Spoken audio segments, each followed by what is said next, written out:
우리 하나님 말씀 함께 나누도록 하겠습니다. 하나님 말씀 시편 121편 말씀입니다. 우리 찾으시면 자리에 일어나셔서 함께 교독하겠습니다. 시편 121편, 제가 지금 구약성경 897페이지입니다.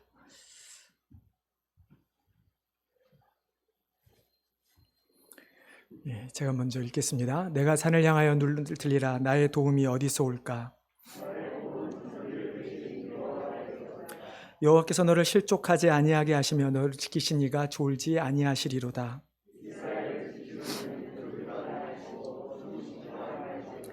여호와는 너를 지키시는 이시라. 여호와께서 내 오른쪽에서 내 그늘이 되시나니.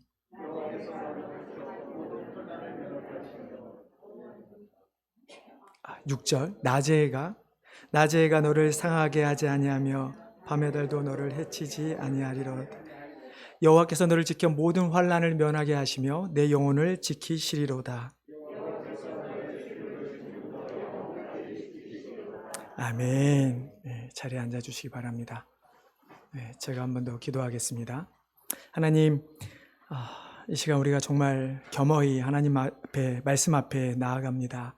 하나님, 우리의 삶을 말씀에 비추어 봤을 때 참으로 많은 깨달음과 또 많은 돌이킴이 있어야 할 줄로 믿습니다. 주님, 이 시간 우리와 함께하여 주셔서 말씀 가운데 우리의 삶을, 각자의 삶을 돌아보게 하여 주시고, 그래서 말씀에 빗대어 우리가 돌아봤을 때 또 깨닫는 것이 있고 또 내가 돌이켜야 될 것이 있다면 하나님, 이 시간 결단하는 시간 될 수 있도록 도와주시옵소서. 감사하며 예수님의 이름으로 기도드리옵나이다. 시편 121편은 아마 여러분도 너무나 잘 아시는 말씀일 겁니다. 저도 어렸을 때 외웠던 것 같아요. 그래서 참 가장 좋아하는 시편 중에 하나. 저랑 다 비슷할 것 같습니다. 시편 23편 혹은 121편. 아마 이 두 시편이 보통 교회를 다니시는 많은 분들에게 가장 많이 알려지고 외우고 있는 본문이기도 하죠. 그래서 오늘은 이 시편 120편 말씀을 한번 같이 나눠보도록 하겠습니다. 여러분의 삶은 어떠십니까? 거의 제가 이 질문을 많이 드리는 것 같습니다. 여러분 행복하십니까? 아니면 혹시 불행하거나 행복하지 않다고, 아직은 불행하지도 않고 행복하지도 않는 어떤 그런 상태이십니까? 아니면 요즘은 어떻게 살기 좋다고 여겨지십니까? 아니면 살기 어려운 시절을 겪고 있다고 생각하십니까? 저는 전쟁 세대가 아니기 때문에 솔직히 잘 모르겠습니다. 전쟁 시대를 겪으셨거나 아니면 한국의 그 60년대, 70년대 정말 치열했던 그 시대를 겪으셨던 분들이라면 그때와 지금을 비교해 보시면 어떠십니까? 이번 3월이 되면 잘 아시는 것처럼 이제 미국에서 코로나로 인해서 팬데믹이 시작한 지 만 2년이 되는 해입니다. 참 2년 동안 금방 끝나려니 했는데 벌써 백신도 2번 맞고 거기다가 부스터샷까지 맞고 또 맞아야 될지도 모르는 상황에 놓여 있습니다. 코로나 치료제도 계속 나오고 있죠. 최근에는 들어보니까 이렇게 전체 한 번에 치료하는 치료제, 뭐라고 설명을 해야 될지 모르겠지만 어떤 그런 치료제도 나왔다는 이야기도 있습니다. 근데 여러분, 한편으로는 계속해서 또 변이가 일어나고 있습니다. 우리가 오미크론까지만 생각해봐도 기대한 것은 정말 그것이 전파력은 강하지만 치사율이 약하기 때문에 이것으로 우리가 끝낼 거다라고 생각을 했는데, 어느 뉴스에 보니까 프랑스 남부에서 무려 46개나 되는 변이가 발견됐다는 뉴스를 접하게 됐습니다. 아직 미국까지 온 건 아닌 것 같아요. 우리가 확진자 통계를 보면 계속 줄어들고 있다고 하지만 실제적으로 여러분 피부로 느끼시는 건 어떻습니까? 아마 훨씬 더 많아지고 있다는 느낌이 더 강하실 것입니다. 요즘에는 코로나 걸려도 이제 5일만 지나고 증상이 없으면 이제 무슨 일을 해도 상관이 없습니다. 회사를 가도 되고 음식점을 가도 되고 사람들을 만나도 됩니다. 근데 어떤 데는 증상이 있음에도 불구하고 일을 요구하는 경우도 상당히 많이 있다는 이야기도 있습니다. 여러분, 이상하지 않습니까? 세상은 점점 의학과 그 외에 많은 과학들이 발전해 가지만 과연 우리의 삶은 아무런 문제가 없는 것인가? 우리는 정말로 행복한 것인가? 우리는 왜 이렇게 힘든 삶을 살아가고 있는 것일까? 여러분, 이런 질문의 답을 자꾸 하다 보면 당연히 따라오는 연결되는 질문이 있습니다. 그러면 세상이 이렇게 살기 힘들면 우리는 어떻게 하는 것일까? 우리는 어떻게 이 세상을 살아가야 하는 것일까? 정말 누구 말대로 아마 더 치열하게, 더 열심히 살아가면 되는 것인가? 아니면 어차피 힘든 세상 그냥 될 대로 되라 라는 식으로 생각하고 포기하면서 살아갈 것인가? 여러분, 국민의 기본권이라는 것이 있습니다. 헌법에, 우리나라 헌법도 그렇고요, 미국도 마찬가지죠. 국민의 기본권이라는 것이 헌법 안에 들어가 있는데, 그 국민의 기본권, 여러분 아마 사회 시간에 대부분 배우셨을 거예요. 저도 말씀 주면서 머리가 잘 안 떠오르더라고요. 그래서 찾아봤더니 인간의 존엄권, 평등권, 자유권적 기본권, 즉 직업이나 종교나 그 외 양심, 언론의 자유, 이런 것들을 이야기하죠. 생존권적 기본권, 청구권적 기본권, 참정권, 그리고 행복 추구권이라는 것이 있습니다. 무슨 말이냐면 이 땅은 인간은 누구나 다 마땅히 행복해야 한다라는 것이죠. 이것을 나라에서 규정을 하고 나라에서 법을 세워서 인간이 행복하도록 하겠다는 것입니다. 근데 여러분, 정부가 인간의 행복을 위해 노력하지만 정말 인간의 모든 행복을 다 책임질 수 있을까요? 여러분이 지금 나는 정말 아무런 문제가 없어, 난 정말 행복해라고 생각하고 계시다면 아마 정부가 잘하고 있을 것입니다. 근데 과연 이 세상에 얼마나 많은 사람들이 나는 완벽한 행복을 누리고 있다 생각하고 있을까요? 만약에 정부가 잘했다면 정치적으로도 당이 나누어질 이유도 없죠. 뿐만 아니라 빈부의 격차라든지 신분의 격차라든지 인종의 차별이 있을 리가 없습니다. 이렇게 급속도로 발전하는 문명을 봐도 나라에서 법을 제정해서 인간의 행복을 규정하고 행복하게 만들려고 한다 하더라도 왜 인간은 행복하지 않는 것일까? 아니, 행복은 둘째치고 왜 우리는 어려움 가운데 놓이고 어려움 속에서 누군가의 도움을 받기란 쉽지 않을까요? 여러분, 이런 생각을 하다 보면 오늘 시편 이 121편의 기자가 1절에서 한 질문, 한 자의의 고백이 와닿을 수밖에 없습니다. 과연 나의 도움은 어디서 올까? 나는 어디서 도움을 구할 수 있는 것인가? 과연 내가 구해야 할, 내가 필요한 도움은 무엇인가? 시편 기자의 이 자조적이고 약간 부정적인, 뭔가 포기한 듯한 이 질문, 내가 과연 누구의 무엇으로부터 도움을 받을 수 있을까? 라고 하는 이 질문. 세상이 점점 타락해지고 살기가 힘들어질수록 이 질문을 우리는 안 할 수가 없습니다. 나는 행복한가? 나는 무엇을 의지하고 있는가? 나는 누구를 의지하고 있는가? 과연 누가 나를 도와줄 수 있는가? 물론 우리가 어느 정도 우리가 해결할 수 있는, 상상할 수 있는 정도의 일이라면 당연히 우리가 어떻게든 해보겠죠. 하지만 그것을 벗어난다면, 내가 감당할 수 있는 수준을 벗어난다면 우리는 어떻게 해야 하는 것일까요? 여러분, 시편 121편은 실은 이스라엘 백성들이 성전에 올라가면서 불렀던 노래입니다. 자세히 보시면 여러분들이 120편부터 134편까지 약 15편의 그 시편들의 소제목들이 다 달려 있습니다. 하나같이 성전에 올라가는 노래, 혹은 다윗의 시, 그래서 성전에 올라가는 노래, 솔로몬의 시, 성전에 올라가는 노래, 이런 식으로 성전에 올라가는 노래라고 되어 있죠. 여러분, 오늘 이 이스라엘 백성들이 성전에 올라갔던, 이 시편 121편의 기자가 올라가면서 불렀던 이 말씀의 배경은 과연 무엇일까요? 오늘 본문을 간단히 스케치를 해보면 시편의 기자는 분명히 어떤 과거에 어려움을 당했거나 아니면 지금 현재 무엇인가 어려움을 당하고 있는 것이죠. 그러니까 나의 도움이 어디서 올까라고 하는 부르짖음을 하고 있는 것입니다. 그리고 그 어려움 속에서 자신을 도와줄 사람은 여호와 하나님밖에 없다고 고백합니다. 그 하나님께서 항상 자신과 함께 계셔서 졸지도 않고 주무시지도 않는다.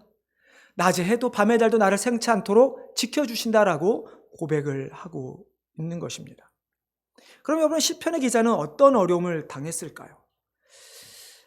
아까 말씀드린 것처럼 시편 120편부터 134편 이 15편의 노래, 즉 성전에 올라가는 노래의 어떤 큰 주제는 이스라엘 백성들이 뭐 기쁠 때나 슬플 때나 아니면 자신들이 번영했거나 아니면 자신들이 압제를 당해서 고난을 당했을 때 개인적으로든 공동체적으로든 그 모든 상황에서 하나님이 자신의 백성들을 인도했다. 자기들 인도했다라는 그것을 기억하면서 항상 성전을 바라보며 성전 중심의 신앙생활을 해왔다라는 것을 나타내는 시입니다. 여러분 120편부터 134편까지의 내용의 배경은 어느 한 시점으로 보기만은 조금 어렵습니다. 오히려 많은 학자들은 이 시기를 120편부터 134편에가 기록된 혹은 그 배경이 되는 배경을 출애굽 이스라엘 백성이 애굽에서 나왔을 때부터 솔로몬이 다스렸던 시기로 보통은 추정을 합니다. 왜냐하면 아까 말씀드렸듯이 이 시편 가운데 127편이 솔로몬이 지은 시이기 때문이죠. 그렇다고 한다면 분명히 오늘 본문 또한 그런 출애굽부터 솔로몬의 다스리던 시기까지의 어떤 그 기간 동안에 있었던 일들을 배경으로 한 것으로 보는데요. 특별히 출애굽이라고 생각하는 큰 이유는 아까 말씀했지만 낮의 해와 밤의 달이라는 표현 때문입니다. 물론 이 낮의 해와 밤의 달이라고 하는 이 표현은 그 광야에서의 더위와 추위를 의미하죠. 물론 그렇다고 해서 꼭 광야만은 아닙니다. 이스라엘 백성이 살았던 팔레스틴 지역 자체가 사막 기후를 가지고 있기 때문에 낮에는 덥고 밤에는 춥죠. 그렇지만 이 단순히 그런 더위와 어떤 추위라 어떤 그 온도의 환경 때문에 나의 도움이 어디서 올까? 내가 죽을 만큼 힘듭니다라는 고백으로 보기는 좀 어렵고, 그래서 보통 많은 학자들은 출애굽한 그 과정의 광야의 생활을 보는 것으로 많이들 추정을 하고 있죠. 어찌됐든 시편의 기자는 자신의 현재 어려움이든 아니면 자신의 과거에 자신의 선조들이 당했던 어려움이었든 그는 그 수많은 어려움 가운데서 인간이 해결할 수 없는 그 어려움 가운데서 그 모든 것을 자기를 지킬 분은 하나님밖에 없다라고 고백을 하고 있는 것이죠. 그러면 오늘 우리 시편의 기자가 과연 무엇을 구하였는지 한번 구체적으로 살펴보도록 하겠습니다. 시편의 기자는 자신이 정말 어려움을 당했을 때 무엇을 했습니까? 그는 산을 향하여 눈을 들었습니다.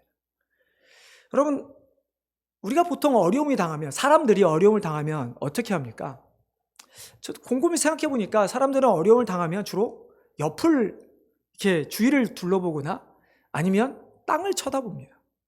여러분, 주위를 둘러본다는 말은 무엇일까요?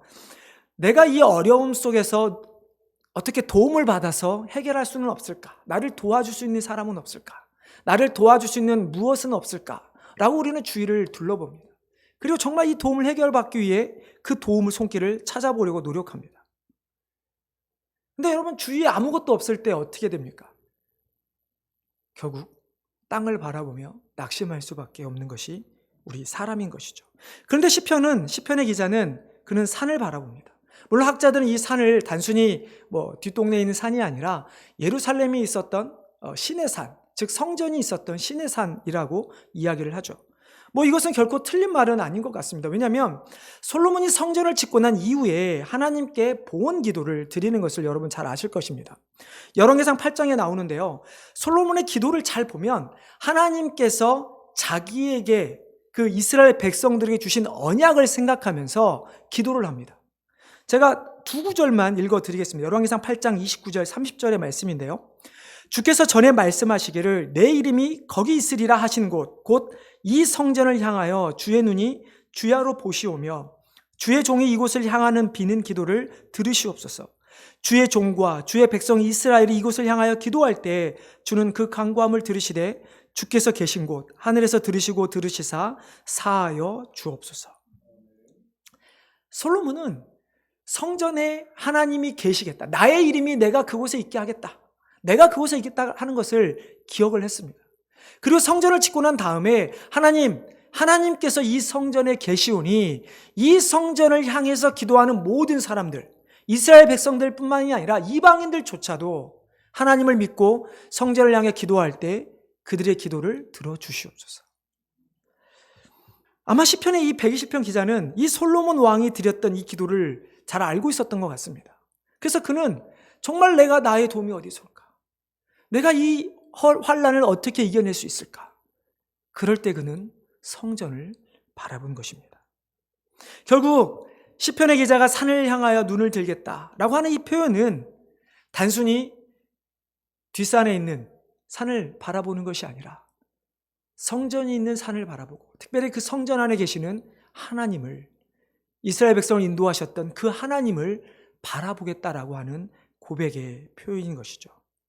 여러분, 이것을 우리가 어떻게 확신할 수 있습니까? 어떻게 확신할 수 있냐면 오늘 1절에 보면 아까 말씀처럼 시편의 기자가 이렇게 고백합니다. 내가 산을 향하여 눈을 들리라, 나의 도움이 어디서 올까? 만약에 이 시편의 기자가 정말 어려움 가운데서 산을 향해 눈을 들었다면 분명히 산에서 오는 무언가가 나를 돕는다라는 고백이 있어야 합니다. 뭐 산에서 사람이 내려오든 산에서 필요한 무슨 뭘 발견해서 돈을 벌었든, 그렇지만 2절에 보면 시편 기자는 산을 향하여 눈을 들었지만 정작 나를 도울 수 있는 분은 오직 여호와 하나님이라는 고백을 하고 있죠.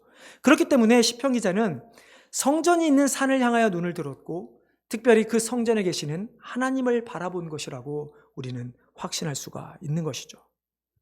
여러분, 그러면 우리는 어떻게 해야 됩니까? 우리 또한 하나님을 바라봐야 합니다.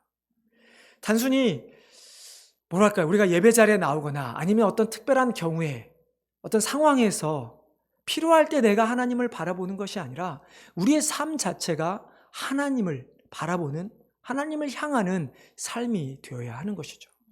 여러분, 세상에 이런 말이 있죠. 우리가 빨리 가는 것이 중요한 것이 아니라 목적지를 향해 바로 가는 것이 중요하다라는 표현이 있습니다. 여러분, 우리가 삶을 살아가면서 참으로 우리는 어려움뿐만 아니라 내가 삶의 목적을 들고 우리는 달려갑니다. 근데 여러분, 그곳이 하나님이 원하시는 길이 아니라면 어떻게 될까요?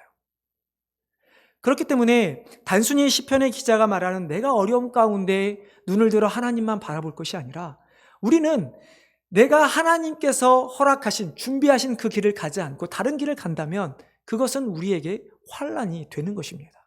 그렇기 때문에 우리는 매 순간순간마다 우리가 있는 자리에서 내가 기쁠 때든 슬플 때든 몸이 건강하든 아프든 아무런 상관이 없이 내가 가는 그 삶의 길에 우리가 바라봐야 할 것은 세상에 있는 것이 아니라 오직 하나님만을 바라보는 우리의 삶이 되어야 하는 것이죠.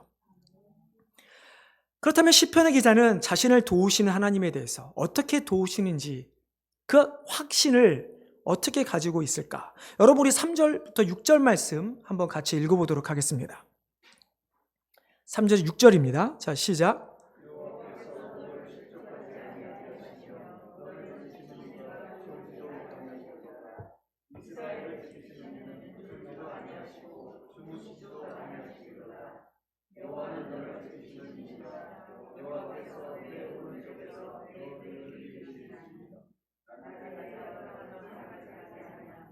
밤의 달도 너를 해치지 아니하리로다. 아멘. 시편 기자는 하나님에 대해서 이렇게 고백합니다. 졸지도 주무지도 않으시는 분, 나의 오른편에서 나의 그늘이 되시는 분, 그리고 낮의 해도 밤의 달도 나를 해치지, 상하게 하지 않게 하시는 분. 여러분, 졸지도 주무시지도 않는다라는 이 표현은 당연히 항상 우리를 계속해서 지켜보고 계신다는 표현이죠. 사람들은 이렇게 말을 합니다. 하나님께서 지금 나와 함께 계시는지 내가 잘 모르겠어. 만약 하나님께서 나와 함께 계신다면 내 삶이 지금 이렇지는 않을 텐데. 또한 이렇게 생각하는 사람도 있습니다. 정말 하나님께서 나를 지켜보고 계실까? 항상 내 옆에 계실까? 그렇지는 않을 거야. 그러면서 자신이 저지른 나쁜 일, 속이는 일에 대해서 하나님은 모를 거라고 사람들은 생각하는 사람들도 있습니다. 근데 오늘 본문이 말하고 있는 건 하나님은 항상 어디서든 언제든 우리와 함께 계신다 이야기를 하고 있죠. 근데 여러분, 하나님께서 언제 어디서든 계신다고 하는 이 표현이 마치 우리를 감시하는 듯한, 그래 내가 한번 너 어떻게 하는지 지켜보마, 네가 잘하는지 못하는지, 내 말을 어기는지 순종하는지 내가 지켜보마, 어떤 이런 의미일까? 오늘 본문에서 시편 기자는 그런 의미가 아니라 하나님께서 항상 나를 지켜보시는 이유는 나로 실족하지 않게 하기 위함이라고 고백을 하고 있죠. 여러분, 실족하지 않다라는 단어에 우리는 좀 더 관심을 가져야 합니다. 왜냐하면 이 실족하다라는 표현이 실은 어떤 히브리어의 그 의미를 표현은 잘했지만 100%좀 표현은 잘 못한 것 같습니다. 우리가 실족하다는 말은 언제 씁니까? 어떤 상황에서 넘어질 때, 헛디딜 때 그런 표현을 쓰죠. 물론 뭐 꼭 발을 헛디딘 때만 실족한 게 아니라 내가 정말 어려움을 당했을 때, 순간 낙심할 때도 우리는 실족하다라는 표현을 사용을 합니다. 이 실족하다에 해당하는 히브리어 넘이라고 하는 이 단어는 실은 발을 헛디디다, 뭐 넘어지다라는 표현보다는 잠들다, 무기력하게 상태가 되다, 혹은 배가 가라앉는 것처럼, 그 상황처럼 가라앉다라는 뜻을 가지고 있습니다. 그러면 하나님께서 나로 실족하지 않게 하겠다라고 하는 이 표현은 어떤 표현인가? 그것은 우리가 하나님을 떠나서, 하나님의 말씀을 떠나서 잠들지 않게, 하나님의 말씀을 떠나서 죄 가운데서 허우적대지 않게, 우리가 죄의 세상에서, 죄가 가득한 세상에서 계속 가라앉아만 가지 않게 우리를 지켜주신다라는 표현입니다.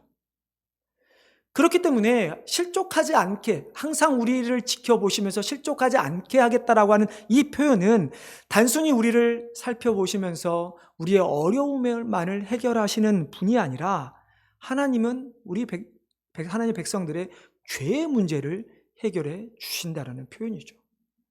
왜냐하면 우리 인간은, 물론 세상 사람, 하나님을 알지 못하는 사람들은 뭐 죄하고 상관없이 잘 살아갑니다.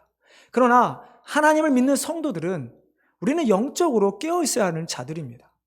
우리가 아무리 육적인, 세상적인 상황이 잘 된다 할지라도 우리의 영혼이 죄 가운데 잠식되어 간다면, 우리가 죄 가운데 계속 가라앉는다면 우리는 이 세상이 결코 잘 산다고 말할 수가 없기 때문이죠. 그렇기 때문에 하나님께서 졸지도 주무시지도 않고 우리를 실족하지 않게, 실족에서 면하게 하신다라는 이 표현은 우리가 죄 가운데서 계속 머물지 않도록, 우리가 죄의 지배를 당하지 않도록, 하나님의 말씀 안에 거하도록 계속해서 우리를 지켜주신다고 하는 표현인 것입니다. 여러분, 이스라엘 백성들을 한번 생각해 보십시오. 그 광야를 한번 생각해 보십시오.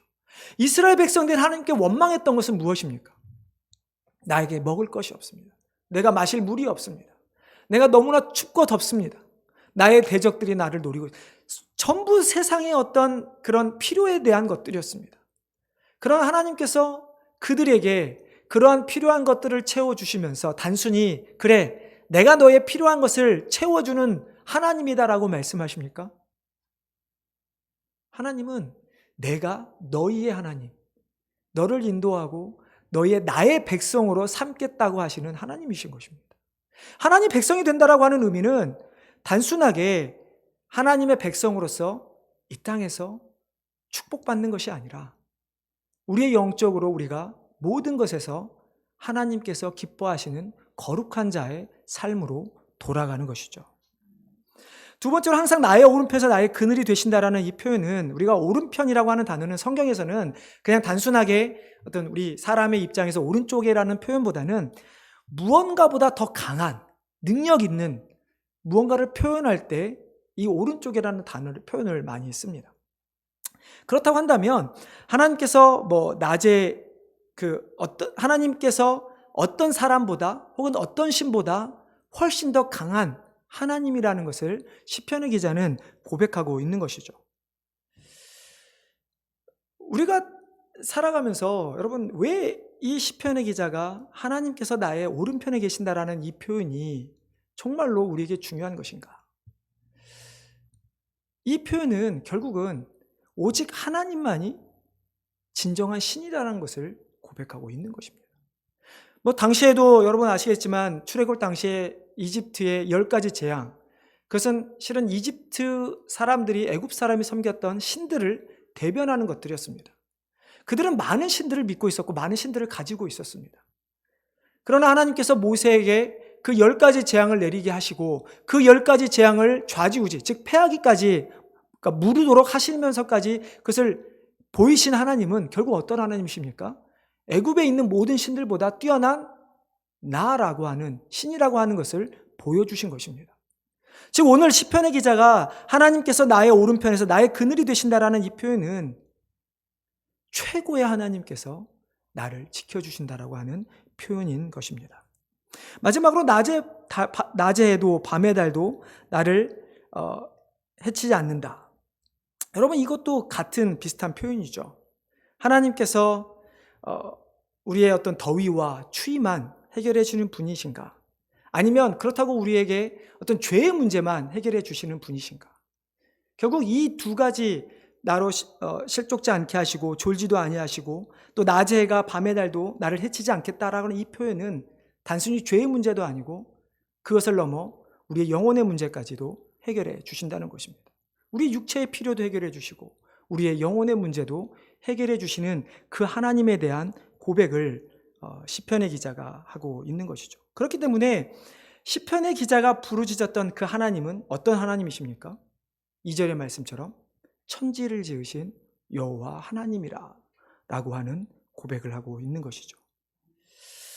근데 성경은 오늘 시편의 기자는 하나를 더 보여줍니다.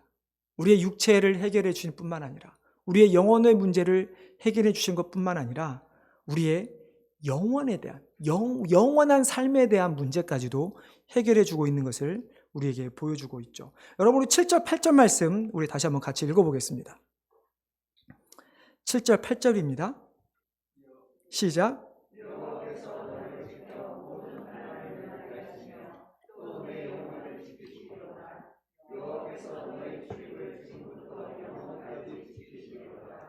아멘. 시편의 기자가 고백하는 것은 환난에서 나를 건져낼 뿐만 아니라 나의 영혼까지도 지켜주신다. 근데 그 영혼을 출입이 지금부터 영원까지 지켜주신다 말씀합니다. 우리를 향한 하나님의 계획, 믿는 자들을 향한 하나님의 계획, 그것은 이 세상에서의 환난도 면하게 하는 것입니다. 실제 우리에게 어려움을 해결해 주시기도 하십니다. 그러나 그걸 넘어서 우리의 죄의 문제를 해결하셔서 우리로 하나님의 자녀가 되게 하는 문제도 해결해 주십니다.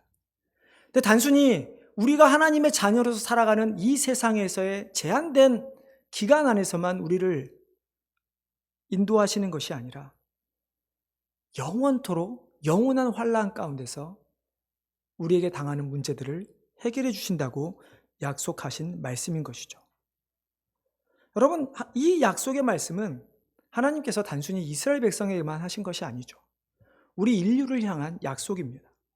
아담과 하와가 죄를 범했을 때 하나님은 그들을 외면하지 않으셨습니다. 물론 하나님의 불순종했던 그들에게 노동과 출산이라고 하는 고통이 주어집니다.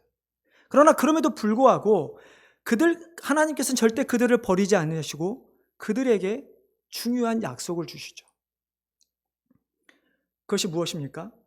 여자의 후손으로 말미암아 내가 너희를 구원하겠다. 우리가 아담과 하와의 불순종의 문제는 단순하게 우리의 죽음, 어떤 육체의 죽음만을 의미하지는 않습니다. 아담과 하와의 불순종의 문제는 우리의 육체의 죽음뿐만이 아니라 우리의 영혼이 죽고 우리가 영원히 지옥에서 살게 되는 죽음까지도 해당하게 되죠. 그러나 하나님께서는 예수 그리스도를 통해서 우리를 단순히 육체의 죽음을 해결하신 것이 아니라 우리의 영혼과 영원한 죽음까지도 해결해 주셨다는 것입니다. 우리가 그리스도의 죽음과 부활, 예수 그리스도의 그 죽음과 부활, 우리가 그것을 믿으면 우리가 물론 이 땅에서 우리의 육체는 죽게 될 것입니다. 그러나 예수님께서 오시는 그날 우리는 어떻게 되죠? 우리는 새로운 몸으로 다시 부활하게 될 것입니다. 우리가 예수를 믿는 그 순간 우리의 영혼은 이미 새롭게 되었습니다. 그리고 그 예수 그리스도 때문에 우리는 부활한 몸으로 영원토록 하나님과 함께 살아가게 될 것입니다. 이것이 시편 기자가 오늘 3절부터 8절에까지 자신을 도우신 하나님께서 무엇을 자신을 도와주셨는가에 대한 고백을 하고 있는 것이죠. 여러분, 이런 우리의 영원한 삶, 우리의 육체뿐만이 아닌 영혼뿐만이 아닌 영원한 삶에 대한 고백이 아까 우리가 읽었던 7절과 8절의 말씀인 것이죠. 여호와께서 너를 지켜 모든 환난을 면하게 하시며 또 내 영혼을 지키시리로다. 여호와께서 너의 출입을 지금부터 영원까지 지키시리로다. 만약 하나님께서 시편의 기자가 고백한 것처럼 우리가 이 세상에서의 어떤 우리 육신이 당하는 환난, 어려움, 그 어려움을 면하게 하실 뿐만 아니라 우리의 영혼을 지키시고 우리를 영원까지 지켜주신다고 한다면 여러분들은 정말로 도움이 필요할 때 어디를 바라보시겠습니까? 더욱이 우리를 지켜주신다고 하는 그 하나님께서 정말로 우리를 사랑하셔서 독생자 아들 예수 그리스도까지 보내주셨다면 당연히 우리는 하나님을 바라봐야 하지 않을까요? 여러분, 성경이 말씀하고 있는 것은 이 세상은 점점 더 악해져 갈 것입니다. 그리고 언젠가 반드시 심판이 찾아올 것입니다. 여러분, 세상이 악해져 간다라고 하는 이 표현은 단순히 문명이 퇴보를 한다거나 우리가 영화에 보는 것처럼 갑자기 핵전쟁이 일어나서 석기 시대가 온다거나 그런 것을 의미하는 것은 아닙니다. 그럴 수도 있죠. 그러나 성경이 말하는 것은 세상이 악해져 간다라는 이 표현은 그런 표현이 아니라 마지막 때에 다가올수록 사단은 더욱 극성을 부릴 것이고, 그래서 우리가 마지막 때가 될수록 우리는 영적으로 더욱더 극심한 환난을 당하게 된다는 것입니다. 우리가 그 마지막 때에 가까울수록 세상이 점점 더 악해져 갈수록 우리 스스로 그 문제를 해결할 수 있을까요? 내가 지금 이 세상에 당하는 문제들은 어떻게 보면 우리가 아둥바둥 살아가면 어떻게 하든지 살아갈 수는 있습니다. 그러나 정말로 우리의 영혼의 문제는 우리의 영원한 문제에 대한 해결을 우리가 할 수 있을까요? 이 세상의 어느 누구도 그 어떤 것도 이 문제를 해결해 줄 수는 없습니다. 오직 여호와 하나님만이, 천지를 지으신 여호와만이 이 문제를 해결해 줄 수 있는 것입니다. 여러분, 그렇다면 여러분들에게 다시 한번 여러분은 도움을 어디서 구하시겠습니까? 여러분 스스로 한번 질문을 해보십시오. 나의 도움은 어디서 올까? 아마 여러분 머릿속에 아마 수많은 어려운 일들이 아마 지나갔고 또 지금 어려운 것을 생각하고 계실지도 모르겠습니다. 여러분, 나의 도움은 어디서 올까요? 그것은 오직 천지를 지으신 여호와에게서임을 믿으시기를 바랍니다. 그래서 우리가 이 세상에 살아가면서 여호와만을 바라보는 삶, 그 삶이라고 하는 것에 우리가 조금 더 고민하면서 단순히 세상의 신들 중에 하나처럼 하나님을 만들지 마시고 나의 육체뿐만이 아닌 나의 죄의 문제와 나의 영원한 문제까지도 해결할 수 있는 그 하나님을 바라보시면서 온전히 하나님 뜻대로 살아가시는 귀한 성님 되시기를 주님의 이름으로 축원합니다. 기도하겠습니다.